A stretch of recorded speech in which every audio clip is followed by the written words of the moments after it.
Mi familia cósmica, vamos a entrar al subconsciente, vamos a entrar al programa. Tenemos un chip, lo que es conocido como la Matrix, nuestro programa, nuestras creencias. Esto es una USB. Una USB contiene información, uno de 1000 lingotes de información. Pues así están todas nuestras neuronas, llenas de información, cargadas de electricidad, de poder. Todo el computador cósmico baja esa frecuencia a nuestra vida física. Lo llena de experiencia humana, lo llena y lo magnifica. Así que entremos en él y cambiemos de raíz esas creencias subconscientes que nos pusieron desde niños. Todo lo que viste de dinero, todo lo que sabes de dinero, lo que escuchaste en tu casa, es ahora tu verdad. Todo donde enfocas tu energía sobre dinero es la verdad. No importa si es buena o mala, correcta o incorrecta. Tu cerebro está hecho para autodefensa. Se va a defender, va a creer que lo que te dijeron es verdad, a favor o en contra de él. Necesitamos entrar a ese programa en esos 7 años, en la niñez, y reestructurarlo. Volver a escribir nuestra historia, volver a tomar el lápiz y volver a plasmar una nueva infancia, con una nueva potencialidad que le permita a tu ser un nuevo resultado.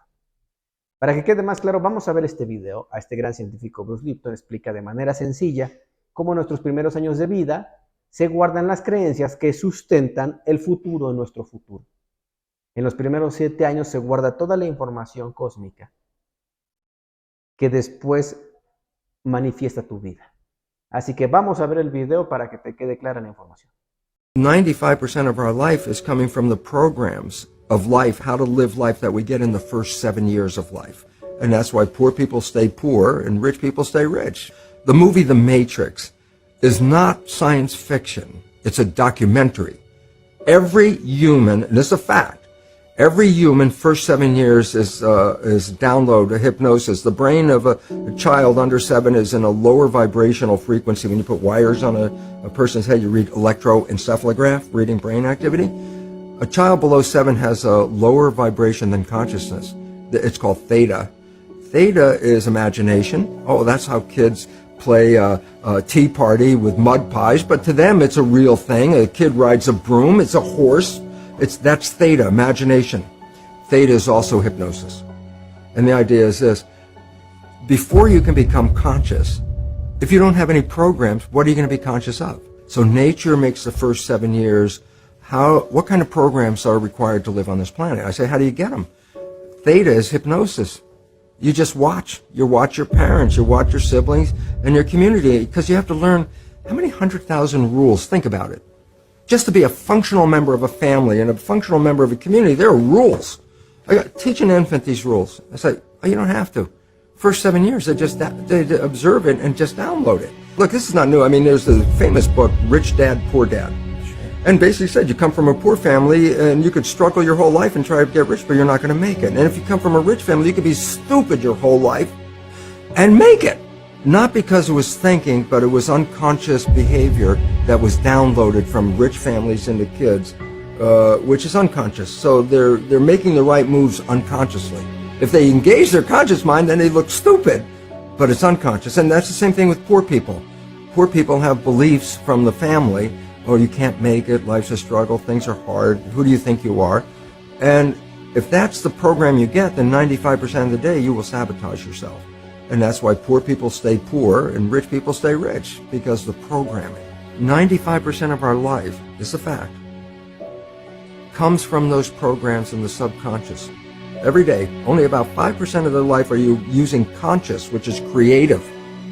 5%. So your life is being lived, even though you think you're living your life. Exactly, and you don't see it because it's called subconscious, below conscious.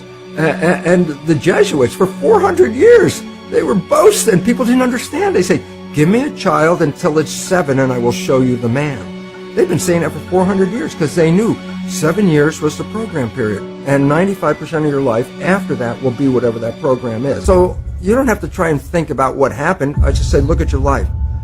The things you like that come into your life come in because you have a program that supports them.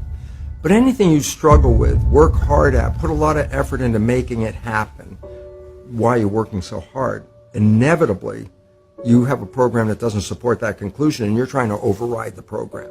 So you don't need to do a lot of shrink and psychology stuff. You just look at your life and say, where am I struggling? Because wherever you're struggling, inevitably it's a program in your subconscious that does not support that destination you've been looking for. The conscious mind is creative and can learn in any number of ways. Read a self-help book, go to a lecture, listen to this program, and conscious mind's going to get some awareness.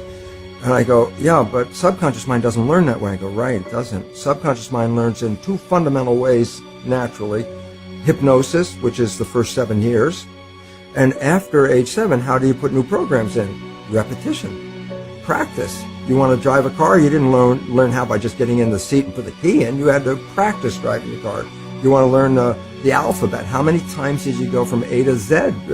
Try to go to A to Z before you can complete it. And once you completed it, you didn't have to go back and do it again. So 2 phases. You want to train the subconscious mind. Hypnosis, repetition. I like the last one because there's a new phrase that's bandied about called fake it till you make it. Meaning, if you're not a happy person, I say you want to be a happy person, then repeat all the time, I'm happy, I'm happy.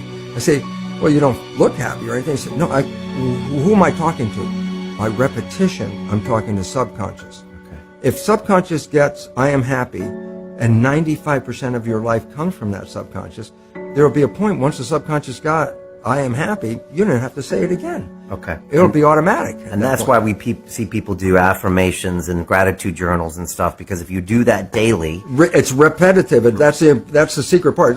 Putting a sticky note on the refrigerator is more like a suggestion, but it's not a repetition. So it doesn't work very well. But you have to do... Repetition is a habit. It's making habit. So you got to do something religiously in the sense of repeating it to make it work.